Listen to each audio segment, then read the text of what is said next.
কোনো মামলা কোনো কারণ ছাড়া তার বাসা থেকে তার দরজা ভেঙে মানে এত ভয়ঙ্কর পরিস্থিতি সৃষ্টি করে মানে রাতের অন্ধকারে আপনারা তুলে নিয়ে আসবেন। আমাকে বারবার বলছিল যে আমরা জীবনে কোনোদিন এরকম আসামি দেখি নাই। হ্যাঁ, তো আমি বলেছি মানে এরকম আসামি দেখি নাই যে এত তেজ। আচ্ছা, যেদিন লাইভে আমরা শুনেছি যে আপনি একজন ব্যক্তির, সেটা আমরা আসলে নামটা সেভাবে মেনশন করছি না, যে একজন রাষ্ট্রদূতের কথা বলছেন যে তার হয়ে আসলে তার কারণে এসেছিল এবং এসে আপনাকে আটক বলেন, যেটা আপনার ভাষায় বলছেন অপহরণ, না আইনি ভাষায়, আমার ভাষায় না। আপনি আচ্ছা, সেই ব্যক্তিটা আসলে কেন, এটার নেপথ্যের আসলে গল্পটা যদি আমাদের একটু বলতেন। আমি নাম বলি, আমি ঈসা বলি, কারণ তিনি রাষ্ট্রদূত না এখন আর, ওনার রাষ্ট্রদূতের চাকরি চলে গিয়েছে বলতে পারি, মেয়াদ শেষ হয়ে গেছে বলতে পারি, যেটাই হোক। বাট আমার যেই দিনকে লাইভ হয়েছে তার পরের দিনই আসলে কোইন্সিডেন্টালি তার চাকরিটা শেষ হয়ে গেছে। তো তিনি তো আসলে আর রাষ্ট্রদূত নয়, তো ওকে আমরা ওর নাম দিয়ে অ্যাড্রেস করি ঈসা। তো ঈসা আসলে চাকরি কি আপনার কারণে গিয়েছে? এটা আসলে কমন সেন্স কি বলে?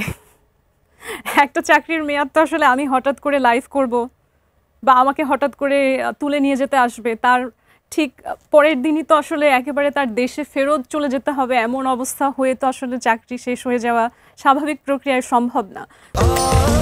স্বাস্থ্যকর অল টাইম ফ্যামিলি কেক, সব সময় অল টাইম হেলদি লাইফ। তো আসলে আমরা যদি কজ অ্যান্ড এফেক্ট চিন্তা করি তাহলে বলতে হয় যে হয়তো এই কারণেই তার চাকরিটা হারিয়েছে।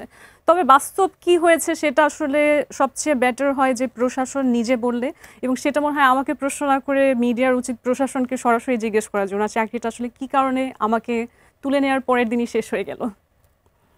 আচ্ছা, সেই সাথে আমরা একটু জানবো যে আসলে আপনি বলছেন যে তার চাকরি চলে গিয়েছে, কিন্তু আপনাকে যখন ডিবি কার্যালয়ে নিয়ে যাওয়া হলো, আপনাকে বলছেন যে ভাত হোটেলে ভাতও খাইয়েছে, এরপরে আপনাকে কি প্রশ্ন করা হয়েছে, তারা আসলে কি বলেছে আপনাকে?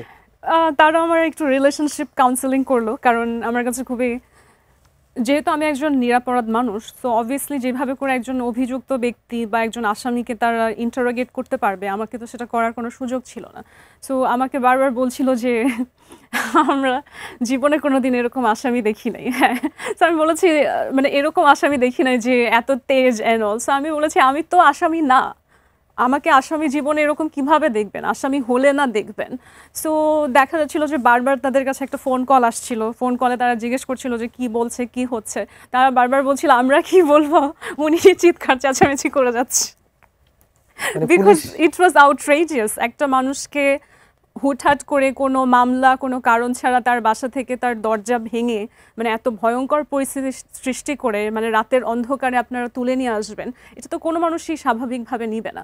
এবং আমি তো আসলে যথেষ্ট ভদ্রতা, যথেষ্ট মার্জিতভাবে তাদেরকে বলেছি যে আমার বিরুদ্ধে কি কোনো অ্যারেস্ট ওয়ারেন্ট আছে, আপনারা কারা,